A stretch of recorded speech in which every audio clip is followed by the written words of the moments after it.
If you've got friends out there or you're heading out there here in a little bit, it's still kind of hot out there. Temperatures have gone down a little bit from some of those pop-up showers and rumbles of thunder. Of course, those are no longer in the picture. You can see behind me there blue skies and some sunshine, but we are looking at some storm chances late tonight into early Sunday morning. Of course, meteorologist Cameron Saliga will be tracking those showers and storms as they move into the Miami Valley. But again, right now things are dry.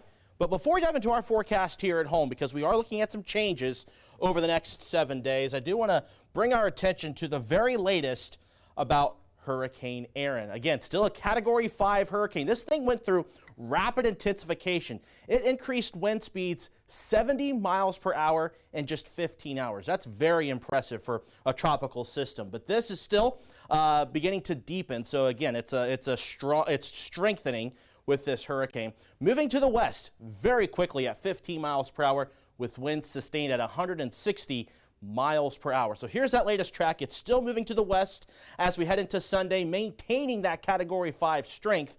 And as we go forward in time into the work week, we are going to expect to see this hurricane begin to track more northerly, and it still looks to be between the eastern coast of the U.S.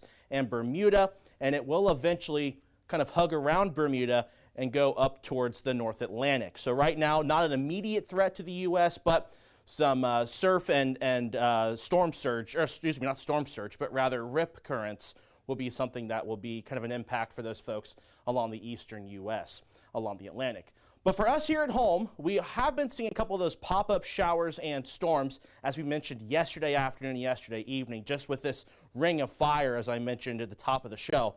But we are monitoring that system off towards Chicago. It's going to be weakening as it arrives here late tonight into Sunday morning. But right now, ahead of all of that, things are relatively dry.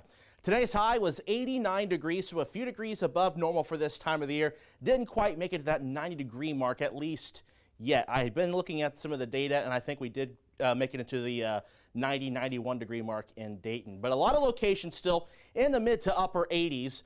And we are looking at, again, that risk for those storms overnight tonight. That could be on the stronger side. We do have a marginal risk, and it's only going to be for gusty winds. So gusty winds tonight, as well as maybe a brief downpour along with some thunder and lightning. You're going to see on future track, we're dry throughout the remainder of the evening, going into our Sunday morning, 4 a.m. There's that system off to the top left of your screen, to the north and west, towards Gary, Indiana, towards Chicago, Fort Wayne, up towards South Bend. That's going to begin to fall apart and weaken as it arrives here Sunday morning. Again, 6 a.m., you're going to see this line of showers and storms. It's weakening, but still could have enough gusty winds that'll be noticeable for Sunday morning. And then Sunday during the day, that chance of shower activity will decrease throughout the day. But we are going to be looking at temperatures remaining on the warm side, high of 90 for Sunday. In fact, a lot of locations, I would not be surprised if they don't make it to that 90-degree mark. But Monday looks hot and sunny, 91. Tuesday, 92, some afternoon and evening thunderstorms, more scattered storms on Wednesday, and getting a bit more mild, more seasonable as we head into the end of the week into next weekend.